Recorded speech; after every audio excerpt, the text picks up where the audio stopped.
Evening, everyone. It is 7:03. We're going to call the meeting to order.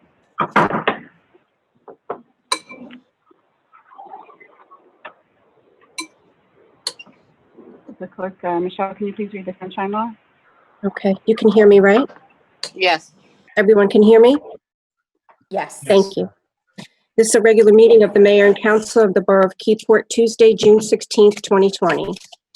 Let the minutes show that adequate notice of this meeting as required by Public Law 1975, Chapter 231 has been provided by the annual notice, which has been posted on the and to the Asbury Park Press, the Independent, the Star Ledger, and the Two River Times. Can I please have a roll call?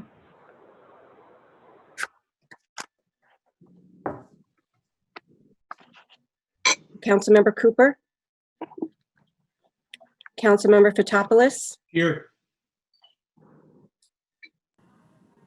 Councilmember Fotopoulos? Here. Can you hear me? But he's not answering. Yep, here. He said here. You did, okay. Yeah. Councilmember Good? Here.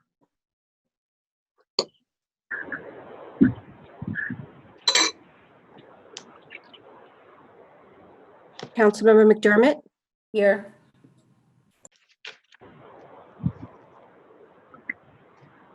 I can't hear him. Here. Councilmember Pacheco? Here.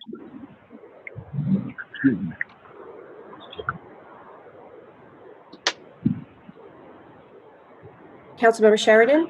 Here.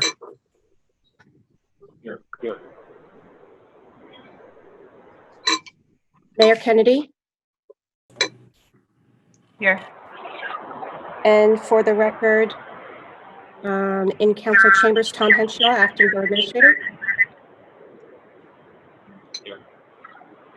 Attorney Mark Moon. Here. Thank you.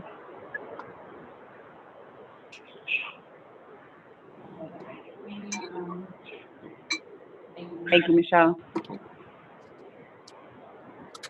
Next, we're going to have the Pledge of Allegiance, please.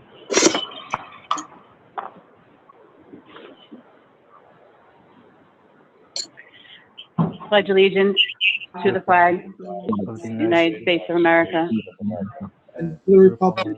for which it stands, one nation, under God, indivisible, with liberty, justice for all. If we can also remain standing, please, for a moment of silence in honor of all that are still fighting on the front lines and those who have lost to COVID-19.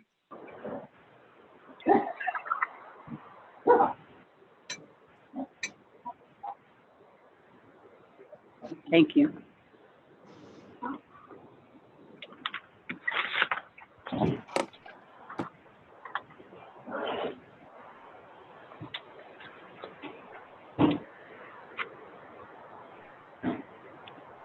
We have one addition to the agenda this evening. I'd take a minute to read something. Can everyone hear me okay? So you can nod your head. Okay, thank you. Good evening, Keyport community. We are fortunate to live and work in the borough of Keyport. The diversity of our multicultural community is one of the top reasons we all continue to love Keyport.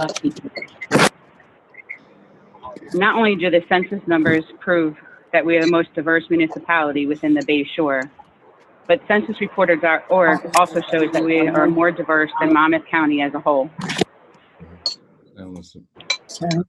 Diversity and multiculturalism aren't just words on paper for us or any of you, which is why I believe our day is a great representation of the dynamics of what makes up the diversity in Keyport. As many of you are aware, over the last 7 years, I've been attending services at most of the different houses of worship for various reasons. One of the most valuable ones is that it is a great way to connect with different religious and ethnic cultures that each location offers. It has also enabled me to hear different stories from parishioners while partaking in fellowship services, which often provide rich history lessons about Keyport. a couple of years ago, one of the parishioners shared a story with me about what it was like when she was a child growing up in Keyport, and how she would have to go home to use the restroom when she was playing outside at a friend's house because people of color weren't allowed in her friend's house. Keyport has come a long way, but we still have work to do. The murder of George Floyd by members of one police department brought awareness to the forefront that bigotry, racism, and hate are unfortunately still prevalent in America. When I learned from a person outside of Keyport that a protest was being planned in an adjoining municipality, I notified our police department. With the current emotional levels in our country being high, I wasn't sure what their reaction would be with the news I had just shared with them. But the leadership of the Keyport Police Department was proven to be excellent once again, and they immediately began working on making arrangements to meet with the students of the other town, not only to work on the safety measurements, the plan, but also to let them know that our police department doesn't stand behind improper measures of displaying hate or discrimination that a select few members of other police departments face. This is yet another reason we are fortunate to live where we live, because our police are part of our community each and every day. However, to quote Dr. Martin Luther King, injustice anywhere is injustice everywhere. So we can't walk around with blindfolds on just because we are fortunate to live where we do and pretend that we shouldn't take measures to be even better. With that said, I believe there are areas we can work on collectively in the borough, and I would like to start with some internal self-reflection measures and invite the council members to work with their department heads for which they are the lead liaisons to, or for committees they serve on, and provide feedback of at least one item where they can work on providing one goal to enhance better diversity measures in their respective areas. Perhaps we can collect these over the next month and provide a document of goals to present to the public. In the meantime, I believe we all need to take a moment and recognize the unfortunate death of George Floyd and other members of minority communities, while also remembering to commit to the work we have ahead of us to make better efforts to provide the best methods of inclusiveness and diversity throughout Keyport. If everyone could please rise and join me in a second moment of silence.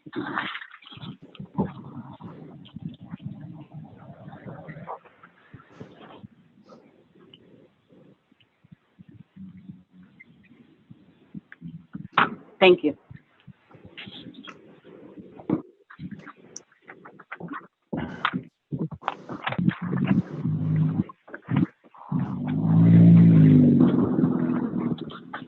Next on our agenda, we have Pride Proclamation. If someone is outside, I appreciate that you're enjoying the nice weather, but if you can hit the mute button, we can maybe stop hearing all the motorcycles going by. Pride Proclamation Month. Whereas the Mayor and Borough Council of the Borough of Keyport recognize and proclaim the month of June 2020 as Lesbian, Gay, Bisexual, Transgender, and Queer Pride Month throughout the borough.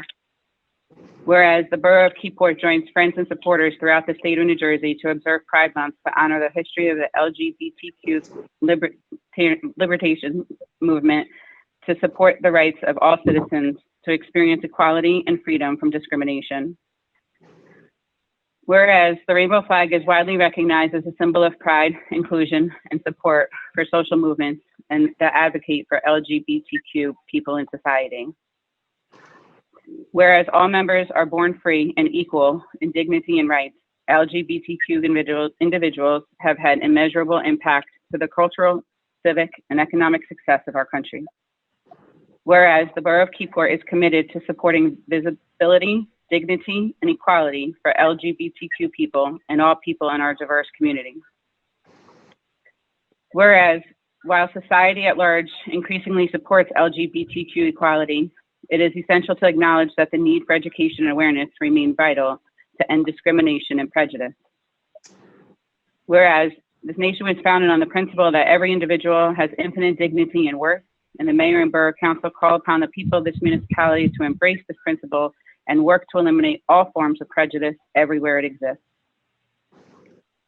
Whereas recognizing and celebrating Pride Month influences awareness and provides support and advocacy for New Jersey's LGBTQ community and is an opportunity to act and engage in dialogue to establish friendship, strengthen alliances, build acceptance, and advance equal rights. Now, therefore, be it resolved that we hereby proclaim the month of June 2020 as Pride Month in support of the LGBTQ community.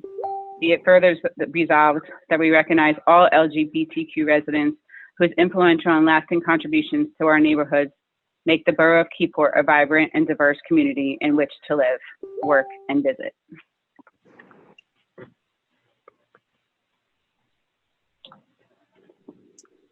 We will scan that and post that on the Borough page tomorrow, and people can feel free to share that if you'd like. We have our CFO on the call this evening so that he could be here for our budget adoption hearing. He does have another meeting to have to get to, which is why we moved the budget items prior to the other items on the agenda. So with that said, Tom Fallon, are you there and unmuted? I am. Great, thank you, Mr. Fallon. First, I'll announce that this is the public hearing of ordinance 3-20. It's the COLA rate ordinance. Michelle, if you don't, do you want me to read it because your thing's not working? Okay. You want me to? We're having a couple technical issues in the chamber, so I'm going to go ahead and read it for Michelle. This is the ordinance to exceed the municipal budget appropriation limits and to establish a cap bank in JSA 40A:4-5.14. Can I have a motion for open to a public hearing for the COLA rate ordinance only? Motion. Second. Thank you. That was Joe, Councilman Sheridan motioned, and Councilwoman Pacheco seconded. All in favor? Aye. Aye. Okay, great, thank you. Anyone from the public wish to speak on the COLA rate ordinance? Yes. Okay. Okay, if you can announce your name and address, please. Elmer J. Graham Jr., 22 St. Peter's Place. Hi, Mr. Graham. Hello. Good evening, Madam Mayor and Council. On ordinance 3-20, can you all simply explain that? Yes, This is the, go ahead, Mr. Fallon, sorry. okay. Yeah, we pretty much adopt this ordinance every year as a matter of course.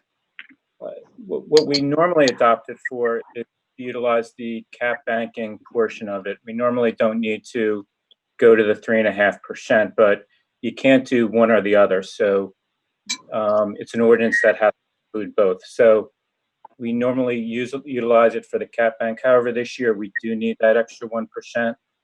I'm requesting that the council approve this ordinance to make the budget as introduced legal. And that's it. All right. Will this have an effect on our taxes going up in Keyport? Not really. It just makes it a budget that is under the appropriation cap. Okay. Thank you, Mr. Fallon. You're welcome. Prior to moving forward on any other questions, if everyone could just bear with us for 1 minute, because we just have to make sure there's some connectivity issues, and that's the connectivity issues are with the host computer.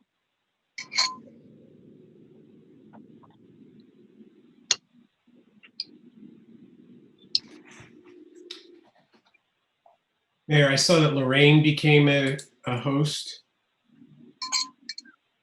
somehow. Michelle, can you make me a host or one of the council members a host? Because we're still live, so it's still running from your feed somehow. Sure. Just bear with us 1 minute, folks, sorry. Whoever, whichever member of council would also have to possibly record it. So I can maybe put it on this one, or I may just give Michelle this laptop. Do you want me to record it? Hold on one It's second. Councilwoman McDermott. Just let me know. I have the option. Thank you.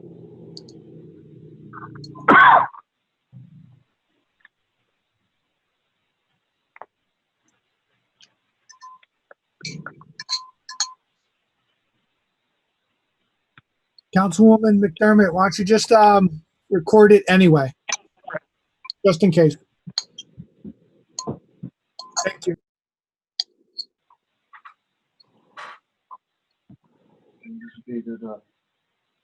Doesn't be bad. Thursday.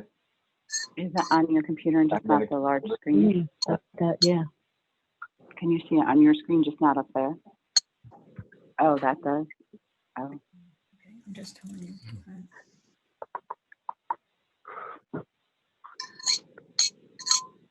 So you can't even access anything to make anyone else a host, correct?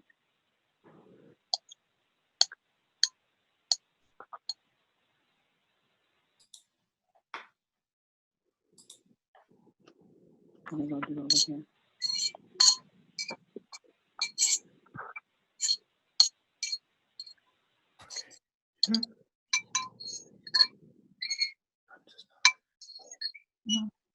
You think mine's blocking it, taking too much power and blocking yours?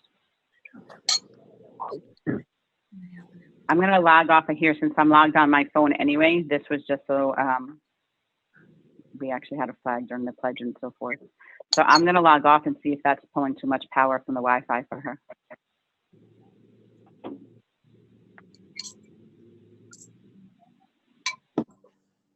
Well, no, I'll log out now.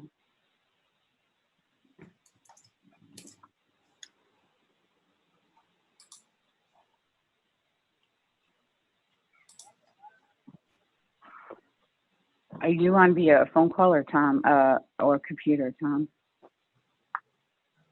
With Tom a Fallon. dial-in? No, sorry, Tom Henshaw. Are you on with a phone call? I can see it now. Okay. Michelle, do you want to hit try again? Because now I came out of the Wi-Fi on my laptop, so it may give enough boost for you now.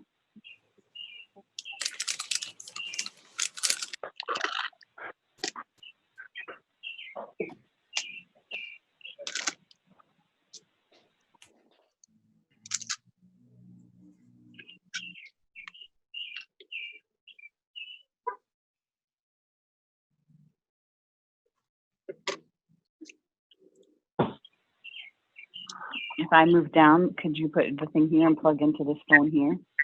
Is this an Ethernet computer? This cord? Is this internet, this blue cord? So can you plug this blue cord into your laptop and I'll move down? And we don't care what's on the screen up there? Oh.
Okay.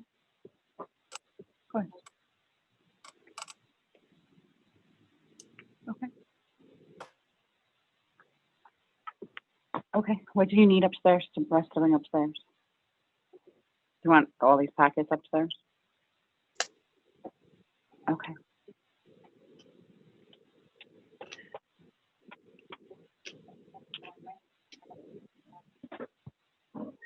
This is Lorraine talking. For some reason, it has me as the host. I don't know how that happened.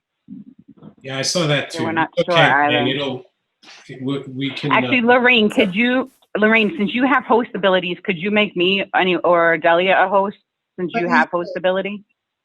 I'm not sure how to do this. So if there's an option in your bottom right hand that would say leave, Is that what you said? and when you No, it won't leave, work. you can change host, Okay. Okay. She and it should be tried. like a drop-down option, a different Okay. individual.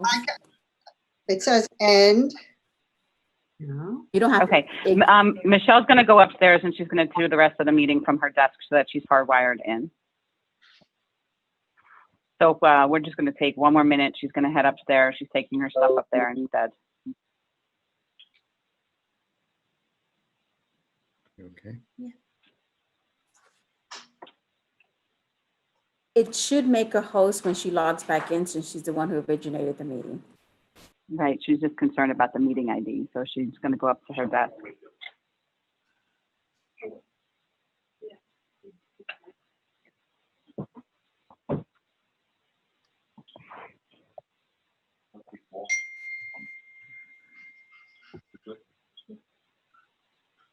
Hey, Mayor, Yes, I know, Tom, you have the other hearing. I'm sorry.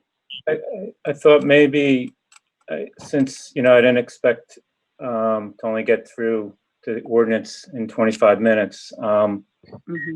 maybe it would be a good idea if, I don't think my other meeting's going to take longer than like maybe 45 minutes, and then I could hop back on this meeting and we could pick up the budget at that time, because Okay. I don't, Michelle just became our host met- again, just to let everyone know.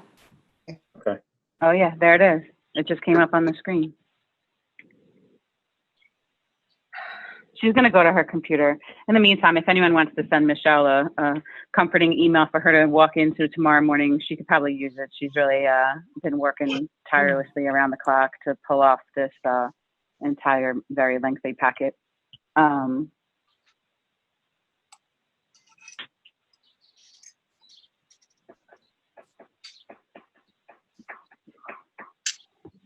There may be one or two people. I'm getting a text from John Merla. They probably have to be let in. Yep. Right. She couldn't get in to let them in. If you could just let them know, she should be able to let them in soon. Mayor, Thank you. why don't we let Tom Fallon go right now so he could go to his other meeting and come back and join us later?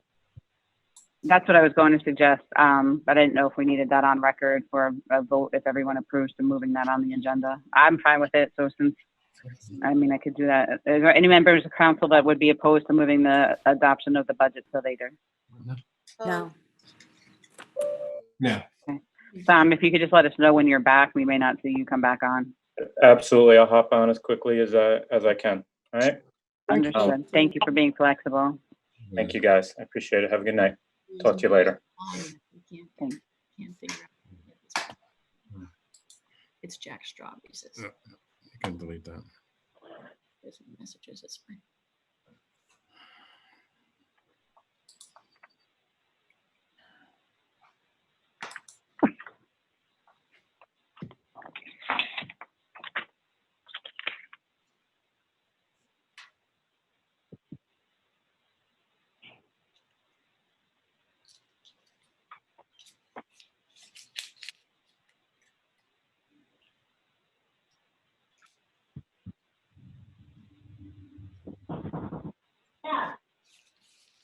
Okay. I just tried putting, she was actually hardwired in. I just tried putting in the Wi-Fi to get back onto it, and it's not letting me in either. But I'm dialed in from my phone.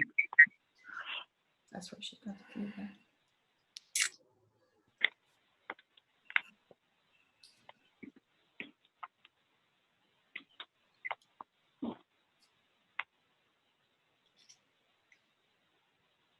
Oh, now I'm back on.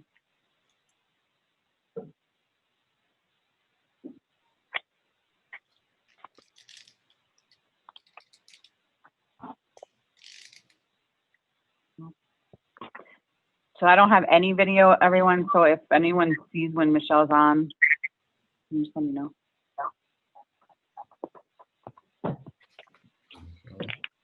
I don't know. Not on video, that's for sure. But if she doesn't have a camera on her desktop computer, she can't get on. So. It says Michelle is now host.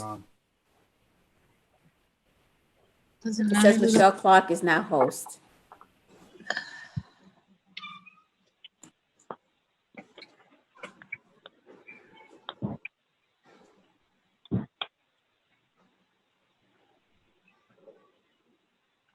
Michelle, are you on the Zoom now?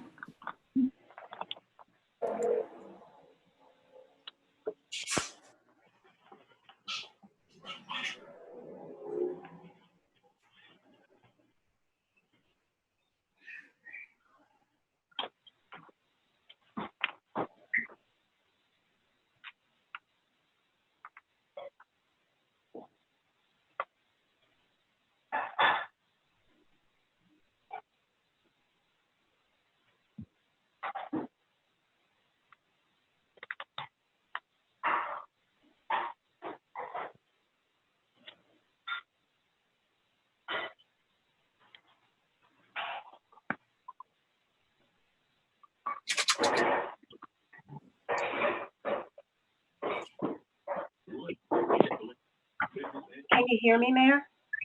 Yes. Welcome back, Michelle. Thank you. My apologies for that, everyone.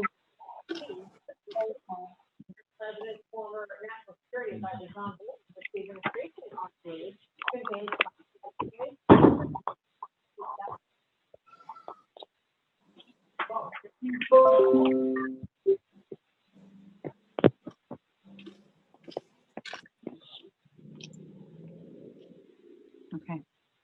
Michelle, do you need a minute or are we good? Think I'm ready. Okay.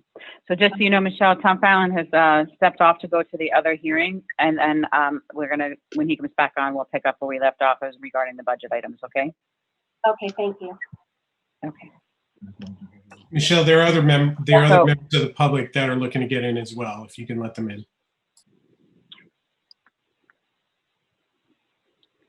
Okay.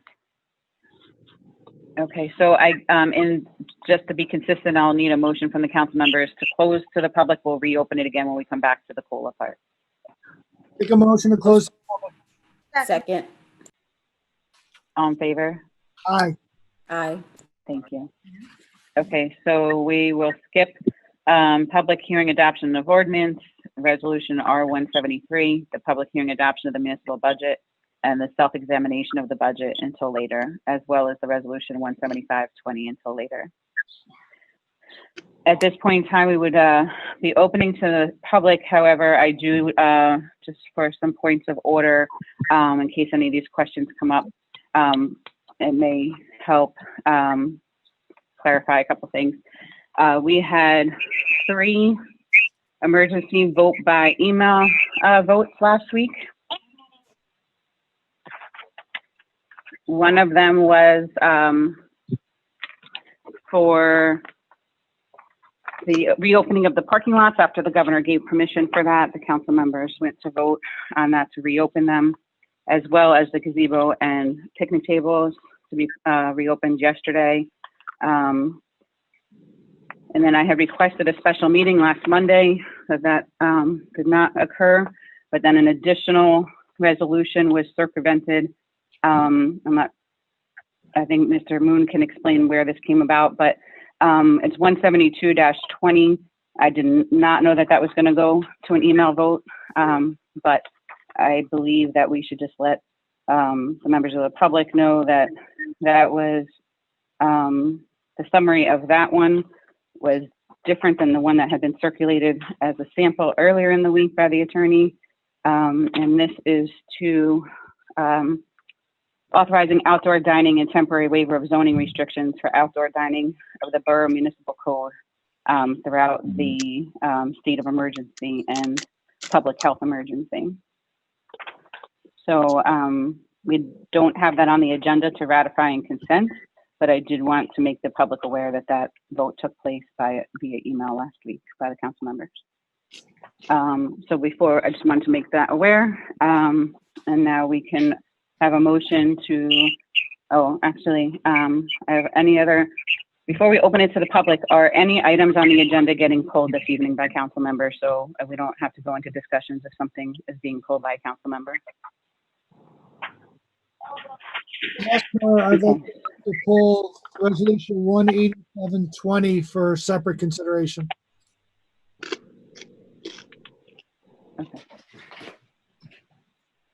Okay, so can I have a motion to open to the public, please? Make a mo- Mayor, excuse me, please. 19420, I'd like to pull that one and add, for the purposes of adding Michelle Knox to that as well. That would be a separate resolution. That's not prepared for tonight. We You can would do need recommendations. We can do a resolution. We would tonight. need, no, we would need a recommendation from the green team that they want to add an additional member resident. That Victoria was going to speak with the green team next week on that when they have their meeting. If I may, that recommendation from JP should be, if it's not already here. The recommendation will be to add a new slot. We'll either call it the creative team slot, or we'll call it the Art Society slot, but that should be coming from JP. There's also precedent. We don't have that. There's also precedents where we've only had 2 slots for members of the public. Those 2 slots have often been filled by 3 people, believe it or not, without objection from council. And it was really a matter of, filling out the green team, which is what the chair had requested in his letter to us. We're just trying to fulfill his request. That's all. I would defer as Councilman McDermott. I would want the letter officially from JP for us before we proceed forward. But what about the letter that he wrote? Asking for more members. Today. Okay. I deferred this to Councilman Pacheco as she is the lead liaison and she was going to discuss it with them. So right.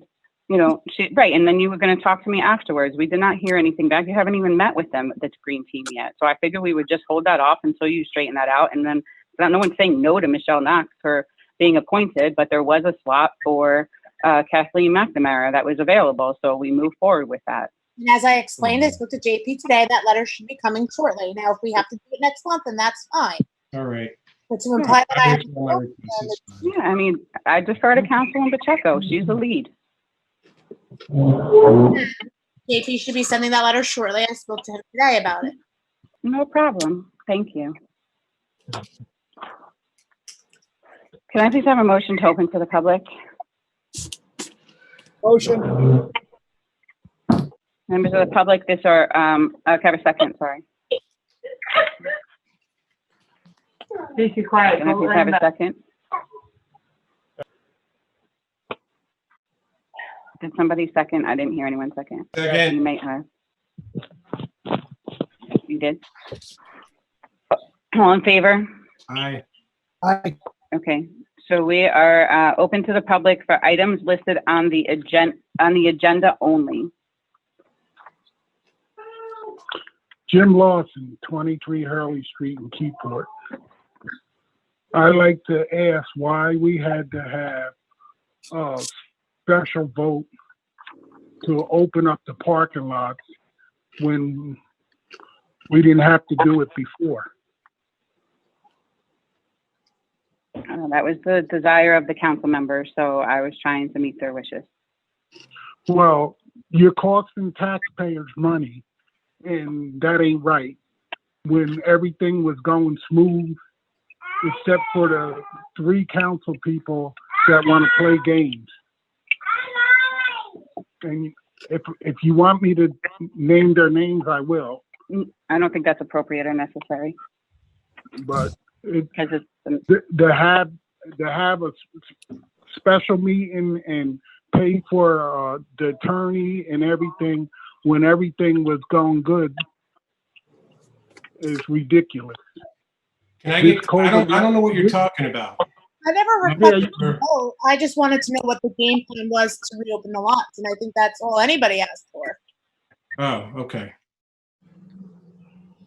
you know, you were going through the governor's office on his orders, so it was not necessary to spend money to have the parks open or the parking lots open. It wasn't necessary. Thank you. Thank you. Any other items, members from the public? Yes, Elmer J. Graham Jr., 22 St. Peter's Place. Hi, Mr. Brown. Hi, a couple of things. On resolution 19420, I realize you all had that pulled and stuff like that. On Miss Kathleen McNamara. Now, isn't she the Democratic candidate for Borough Council? She is, and she also is a very valuable member of the Garden Club. And there was a vacancy on, as noted at the last council meeting by a member of the chair of the Green Team, pointing out, because we were unaware that people weren't coming. So Kathleen McNamara expressed an interest in serving on that. Okay. As, you know, Thank you right there. I just figured I'd ask that question. On resolution 19020, I understand you all appointed Mr. Delaney as now he's going to be the permanent business administrator? once we get to that portion, that is correct. If that Okay, makes now, sense to a vote. is he originally from Keyport or what? No, the title of borough administrator by administrative code is not required to be a resident of Keyport. Okay. You know how much salary he's going to make or whatever? Yes. Okay, the public is entitled to know that. It's in the All on the packet. packet online, on item number 19070. If you go to the supporting documentation, which I'm trying to pull up right now, which would normally be in the black book if we were in the chambers, but since we're not, the clerk has been posting the entire packet online. So where the agenda is listed, if you scroll through, you'll see all the supporting documents. Okay. Thank you. No problem. Anyone else from the public have anything on the agenda? Mike Lane, 51 First Street, Keyport. Hi, Mr. Lane. Good evening. Resolution 177-20, which is the change order for the Perry Street water plant. It appeared to me that it documented that the total cost for the water plant work was $5,174,718. Am I reading that correctly? And also, if you could give some insight as to how that cost compared what the original budget estimate was. So when you get to that, that'd be great. R182, authorizing purchase of the road closing arms. The attachment with that resolution shows that the road closing arm, one of them will be by the dumpsters, which is excellent, on American Legion Drive. But the other one will be down by the post office on American Legion Drive, diverting traffic into Fireman's Park. I've sent multiple documentation to members of council about the amount of flooding that occurs in that area. Are we really going to put a road closing gate in a flood area, which gets flooded multiple times a year? The last major storm we had, and it wasn't a real bad storm, it was just the last full moon tide we had, the Keyport Borough Police Department put the cones up at the intersection of West Front Street and American Legion Drive because the water was flooded well up into the parking lot. So I think the council needs to address that issue, and I look forward to hearing some discussion on that when you look at resolution 18220. Resolution 183, authorizing purchase of an installation of landscaping.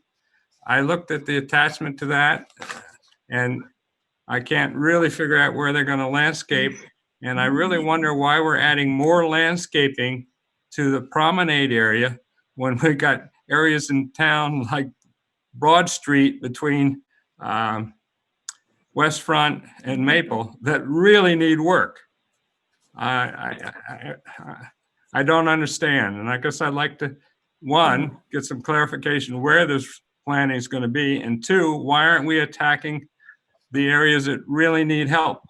I think our promenade right now is just absolutely gorgeous and it attracts lots of people. Resolution 180-20, redevelopment plan for Hudson Point, referral to the Keyport Unified Planning Board. Does the council concur that the June 20 Beacon document labeled redevelopment plan only defines the land use requirements for this site? It talks about multiple districts, 6 districts, the allowed use per district, the bulk standards per district, et cetera, et cetera. It's not the redevelopment plan, it's the land use requirements for that district. So if you could confirm that when you talk about that resolution, it'd be appreciated. Resolution 100-07, which is referenced in the resolution, does not relate to declaring the whole borough as an area in need of rehabilitation. It documents the borough as a process that the council will follow in this process. And so you got an incorrect reference in that resolution. And second, the resolution 100-07 delineates a whole set of criteria that the council needs to follow in this redevelopment process. Per ordinance 100-07, item C, a public workshop or planning session shall be done as part of the development of a redevelopment plan. I guess I have to assume, and would you confirm that I have to assume the February 20th community meeting scheduled for an hour before the council meeting was, quote, our public workshop planning session.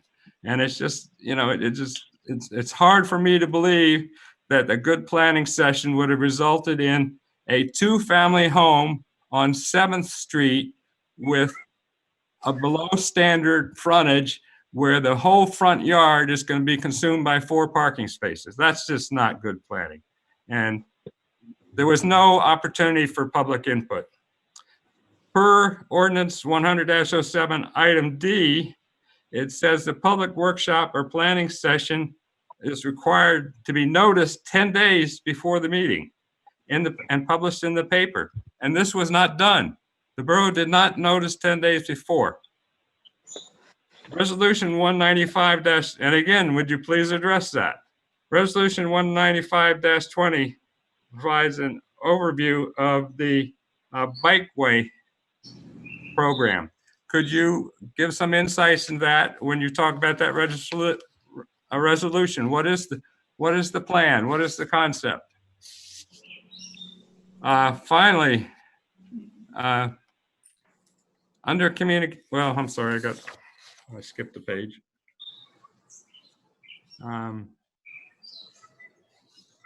Councilman Good, would you confirm that you got all the information you needed regarding the pump station for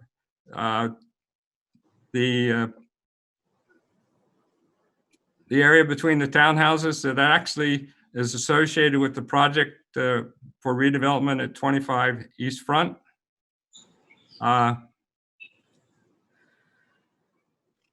Finally, in terms of communication,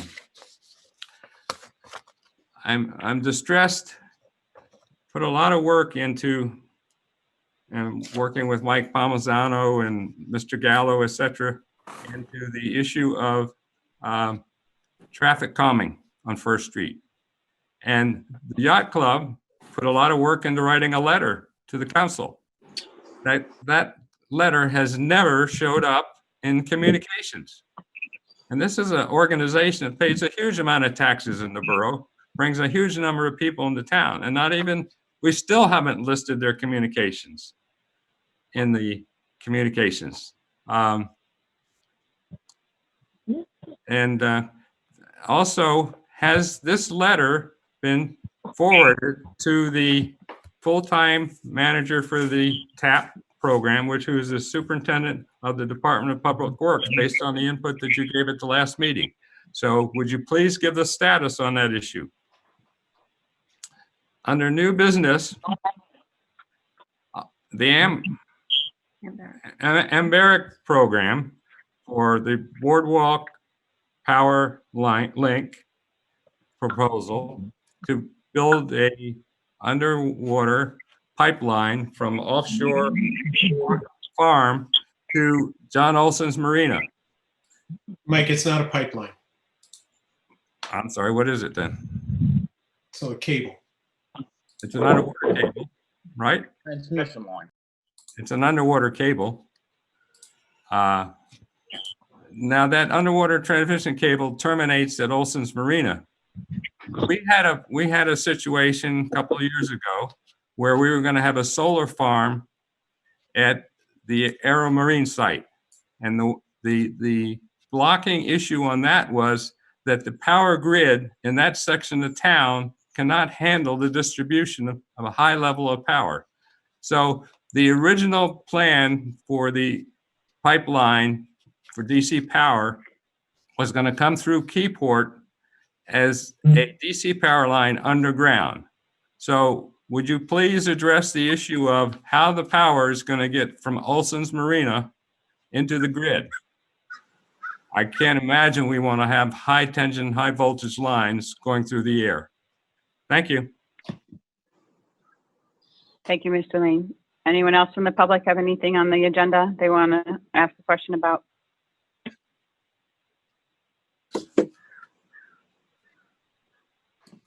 Hi, And I this have a is, motion. oh, I'm sorry. Go ahead. Yeah, this Nope, is, go ahead. my name is Nikki. I've never been to a meeting before, so I don't really know how this works. I couldn't get my video to work either, so I just have a picture of myself. I was wondering if you're going to go over the flea market. Is that on the agenda for tonight? That is under communications and consent, so yes. Okay, so Nikki, if you could just do me a favor, if you could just state your first and last name and your address so the clerk can record that for record, please. sure. My name is Michelle Cerqua, CERQUA, and I live at 207 Arlington Avenue in Union Beach. Thank you.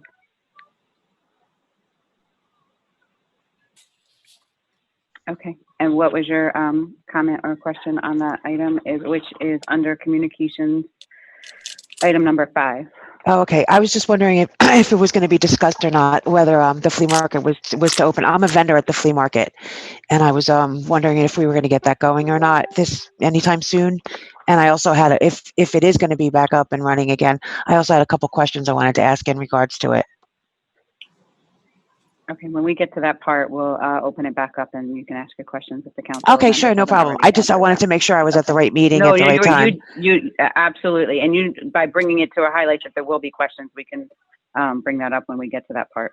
Okay, great. We'll bring you back in. All right, I'm going to go Thank back on you. mute. All right, thanks. Okay, thank you.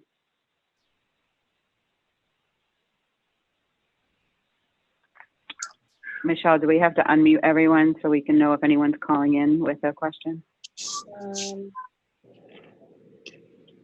One moment. I've allowed them to unmute themselves. Okay, so if there's any members of the public that would like to ask a question that are calling in by phone, you can unmute your phone, then you'd be able to be heard right now.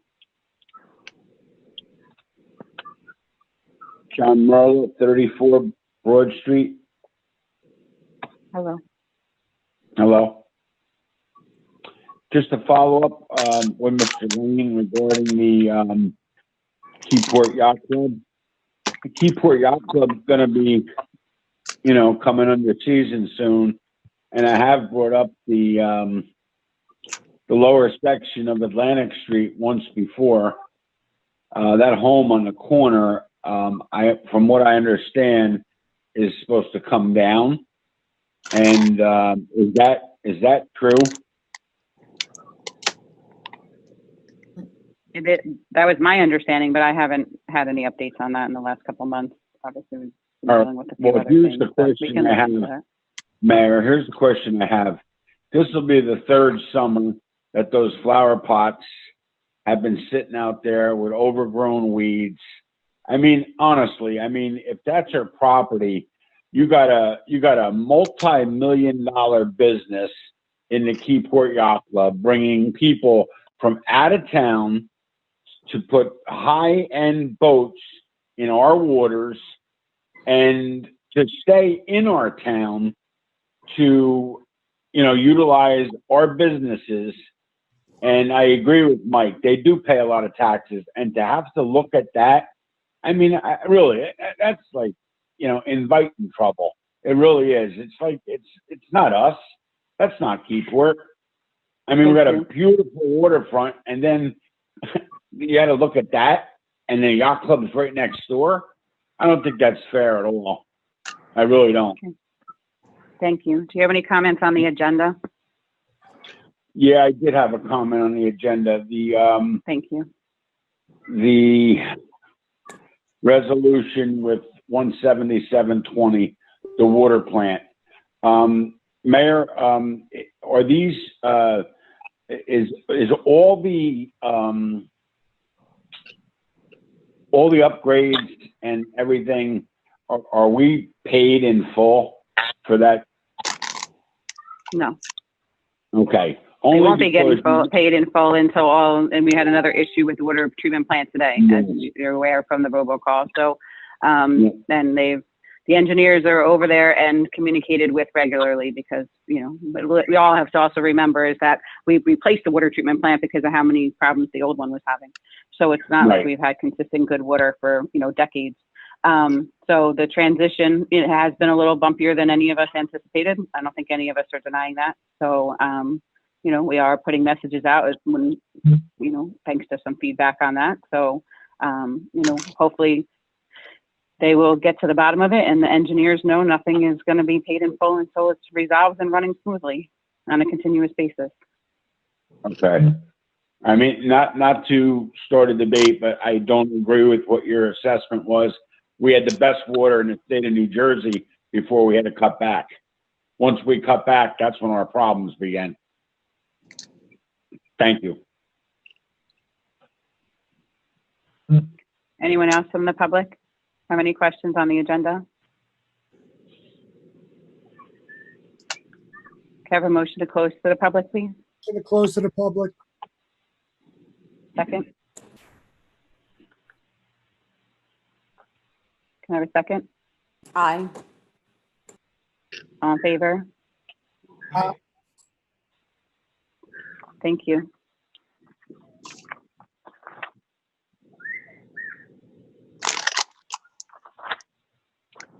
Okay.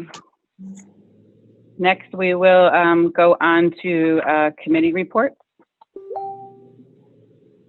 And then if there's anything any of you want to address when any of the questions that came from the public, feel free to do so in your committee report. I don't know if Councilman Cooper has joined the call yet.